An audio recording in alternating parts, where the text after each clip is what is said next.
Are you ready, kids? Aye, aye, Captain! I can't hear you. Aye, aye, Captain! Oh! A few moments later.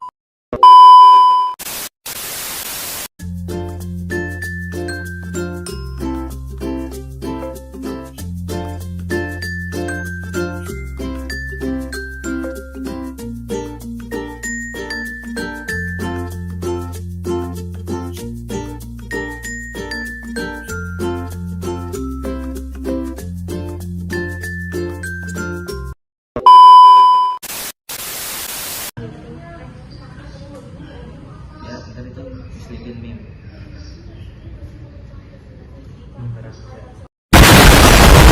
2000 years later.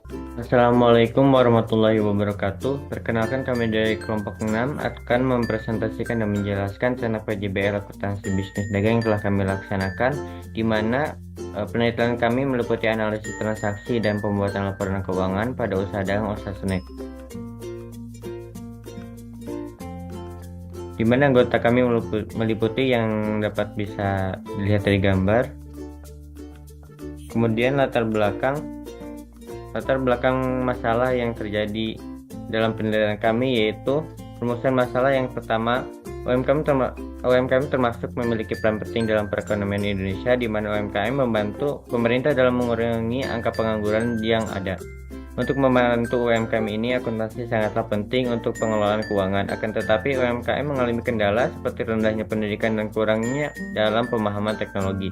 Juga laporan keuangan yang sesuai standar akuntansi sangatlah dibutuhkan UMKM dalam menjalankan usahanya. Maka ini bertujuan untuk menganalisis penyusunan laporan keuangan serta merancang sistem akuntansi sederhana. Rumusan masalah yang pertama adalah bagaimana proses pencatatan transaksi yang dilakukan oleh Badan Usaha Snack selama penjalangan kegiatan usaha. Yang kedua, bagaimana merancang sistem akuntansi sederhana yang sesuai untuk diterapkan pada usaha dagang usaha snack. Yang ketiga adalah bagaimana bentuk laporan keuangan yang sesuai dengan standar sederhana dan dapat digunakan untuk mengambil keputusan oleh pemilik usaha. Yang bertujuannya untuk yang pertama adalah mengetahui proses pencatatan transaksi pada usaha dagang usaha snack. Yang kedua adalah untuk merancang sistem akuntansi sederhana yang dapat diterapkan oleh UMKM, khususnya usaha dagang usaha snack. Yang terakhir dan yang ketiga adalah untuk menyusun laporan keuangan sederhana yang dapat memberikan gambaran mengenai kondisi keuangan usaha. Kemudian adalah gambaran perusahaan. Usaha snack ini adalah perusahaan yang bergerak dalam bidang industri makanan ringan, di mana termasuk ke dalam usaha dagang. Unit dagang ini didirikan oleh pasangan suami istri, yaitu Bapak Otar Reja Baswir dan Ibu Insinyur Dewi Mulyati, dengan tujuannya adalah kepuasan pelanggan yang utama. Kemudian di sini ada struktur organisasi. Kemudian dalam metode penelitian yang kami lakukan adalah kualitatif dengan pendekatan deskriptif serta observasi langsung terhadap aktivitas usaha, dan juga wawancara dengan pemilik usaha dagang usaha snack itu sendiri. Kemudian studi dokumentasi terhadap aktivitas transaksi dan laporan keuangan yang tersedia. Kemudian ada tujuan penggunaan metode ini, yaitu untuk memperoleh pemahaman mendalam mengenai proses pencatatan transaksi, penyusunan laporan keuangan di usaha dagang usaha snack. Oke, selanjutnya Firda Hairunisa akan menjelaskan mengenai analisis akun dan chart of account di UD Usaha Snack. Selain akun real, pada pencatatan akuntansi juga memiliki akun nominal yang terdiri dari pendapatan dan beban. Pendapatan dan beban ini biasanya muncul di laporan laba rugi dan akan ditutup pada akhir periode yang akan dimasukkan ke dalam modal. Untuk di UD Usaha Snack sendiri, pendapatan terdiri dari penjualan snack dan pendapatan lain-lain. Sedangkan beban-bebannya meliputi beban biaya yang dikeluarkan selama periode akuntansi. Seperti yang tertera di sini. Nah, di sebelah kanan saya ini ada chart of account pada UD Usaha Snack yang dibuat untuk mempermudah catatan transaksi. Oke, selanjutnya ada klasifikasi akun di UD Usaha Snack. Meliputi aktiva lancar. Aktiva lancar adalah aset yang mudah untuk dicairkan menjadi kas. Meliputi kas, piutang dagang, persediaan barang, perlengkapan, dan beban dibayar di muka. Selanjutnya ada aktiva tetap. Biasanya aset yang digunakan aset tetap yang digunakan untuk operasional perusahaan dalam jangka waktu yang lama, meliputi tanah, bangunan, kendaraan, peralatan dan mesin, dan akumulasi aktiva tetapnya. Selanjutnya ada utang, adalah kewajiban yang harus dibayarkan oleh perusahaan, meliputi utang dagang, utang bank, dan utang pajak. Selanjutnya adalah modal, merupakan dana yang disetorkan oleh pemilik, meliputi modal usaha dan prive. Selanjutnya ada pendapatan. Pada UD Osasnek ini pendapatan berasal dari penjualan snack dan pendapatan lain-lain. Yang membedakan dari akuntansi bisnis jasa dan akuntansi bisnis dagang adalah pembelian. Karena pembelian ini berasal dari pembelian pemasok atau pembelian barang dagang yang akan dijual kembali. Selanjutnya ada beban-beban yang ada di UD Osasnek sendiri, meliputi beban gaji pegawai, beban makan, beban transportasi, hingga beban lain-lain. Selanjutnya, sebelum kita masuk ke jurnal khusus, setelah kita melakukan wawancara dengan pemilik atau pengelola UD Osasnek ini, kami mendapatkan data bahwa data tersebut berasal dari bulan Januari hingga Maret 2024. Setelah kami menganalisis bahwa terdapat sebanyak 88 transaksi pada periode tersebut. Berikut hasil analisis transaksinya. Salah satu contohnya adalah ketika tanggal 1 Januari ini terjadi membeli stok snack kepada pemasok X. Kata kuncinya adalah membeli stok snack.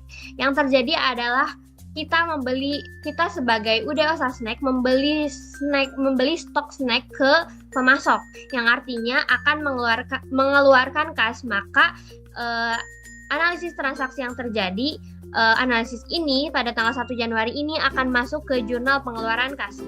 Contoh lainnya adalah pada tanggal 3 Januari menjual produk. Menjual produk berarti dana dari luar akan masuk ke dalam perusahaan UD Osasnek yang mengakibatkan kas akan masuk ke perusahaan. Jadi pada tanggal 3 Januari ini analisis transaksinya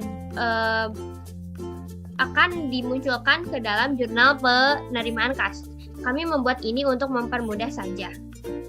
Oke, selanjutnya kita masuk ke dalam jurnal khusus.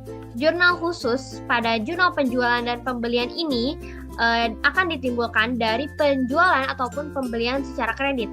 Setelah kami menganalisis pada periode Januari hingga Maret 2024 pada UD Osasnek ini tidak terdapat penjualan maupun pembelian secara kredit, maka artinya tidak ada transaksi di jurnal khusus penjualan dan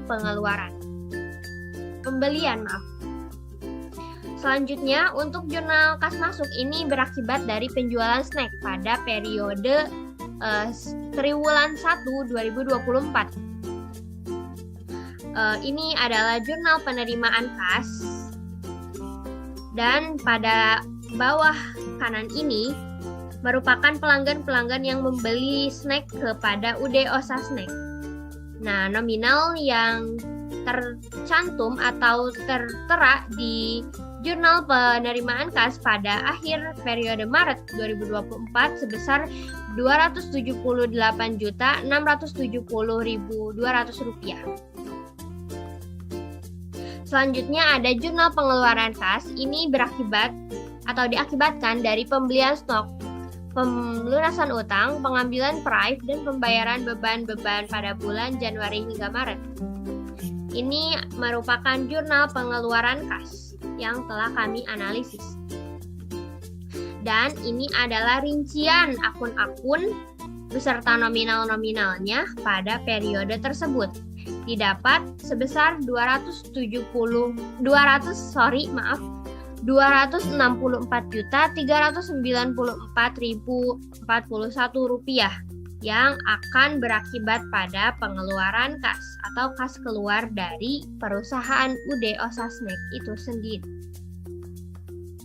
Oke, baik. Selanjutnya, setelah pengelompokan transaksi pada jurnal khusus, akun-akun tersebut direkapitulasi sehingga kami posting ke dalam buku besar. Seperti yang terlihat di sini. Setelah itu, akun-akun yang sudah diposting ke dalam buku besar, kami rekapitulasi lagi, lalu kami posting ke dalam neraca saldo. Dan untuk UD Oshasnek sendiri, mereka melakukan penyesuaian selama periode 1 tahun, sehingga untuk periode triwulan mereka belum melakukan penyesuaian. Seperti yang terlihat di kertas kerja ini, jurnal penyesuaian tidak memiliki saldo, sehingga saldo dari neraca saldonya langsung kami pindahkan ke dalam neraca saldo disesuaikan tanpa ada penyesuaian. Dan untuk laporan laba rugi, kami memposting akun kepala 4 yaitu pendapatan hingga kepala 6 yaitu beban. Dan untuk neraca, kami posting akun kepala 1 yaitu aktiva sampai akun kepala 3 yaitu modal.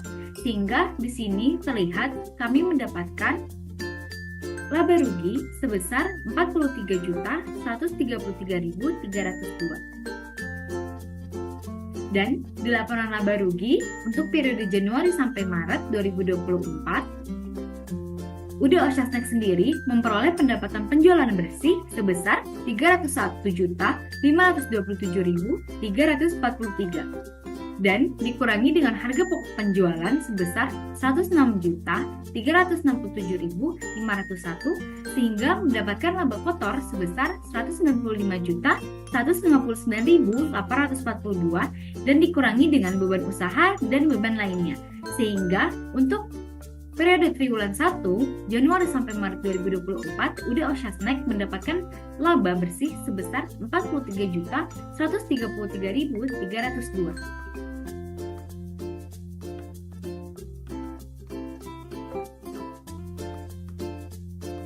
Selanjutnya ada laporan perubahan modal UD Oshasnek. Yang pertama ada modal Oshasnek pada periode 1 Januari 2024 ada di angka 719.563.000. Lalu ada laba bersih bulan Maret tanggal 31 2024 ada 43.133.000. Dan ada price Oshasnek di angka 6 juta. Ada juga modal Oshasnek pada tanggal 31 Maret 2024 di angka 796.696. Selanjutnya ada laporan posisi keuangan UD Oshasnek, yaitu ada aset lancar terdiri dari kas, bank, piutang, persediaan barang, beban bayar di muka, dan perlengkapan. Ada juga aset tetap yaitu tanah, bangunan, akumulasi penyusutan bangunan, kendaraan, akumulasi penyusutan kendaraan, peralatan mesin, dan akumulasi penyusutan peralatan mesin. Dengan total aset 833.978.802.000 dan total kewajiban dan equity di angka 833.898.000. Nah, selanjutnya ada jurnal penutup seperti pada PPT ini, yaitu ada penjualan snack, laba rugi, ikhtisar laba rugi, dan laba ditahan. Dan selanjutnya ada kesimpulannya pada triwulan pertama tahun 2024 UD Oshasnek yang berlokasi di Kota Bogor mencatat 88 transaksi tunai tanpa adanya kredit maupun retur.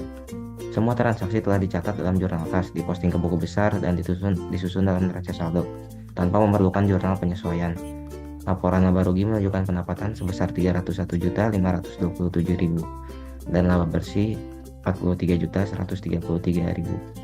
Modal perusahaan meningkat dari 719.563.000 menjadi 756.696.000 rupiah. Laporan posisi keuangan mencatat total aset sebesar 833.978.000 rupiah, kewajiban 77.281.000 rupiah, dan ekuitas 756.696.000 rupiah. Kondisi keuangan UD Oshasnek dinilai sehat dan usahanya berjalan menguntungkan serta terstruktur. Pada akhir periode, perusahaan juga menyusun jurnal penutup untuk menutup akun nominal, memindahkan laba ke akun modal, serta mencatat price sebagai penyesuaian akhir periode. Selanjutnya ada saran. Yang pertama, melakukan penyesuaian per triwulan. Meskipun penyesuaian biasanya dilakukan tahunan, disarankan agar penyesuaian dilakukan juga setiap triwulan untuk mencerminkan kondisi real keuangan DNA beban perusahaan secara lebih akurat. Yang kedua ada penyusutan DNA pengelolaan aset tetap. UD Oshasnek memerlukan peningkatan catatan khusus penyusutan aset tetap agar nilai wajar aset dapat dilaporkan dengan baik dan mendukung perencanaan penggantian atau investasi baru. Sekian dari kelompok 6. Terima kasih atas perhatiannya. Assalamualaikum warahmatullahi wabarakatuh.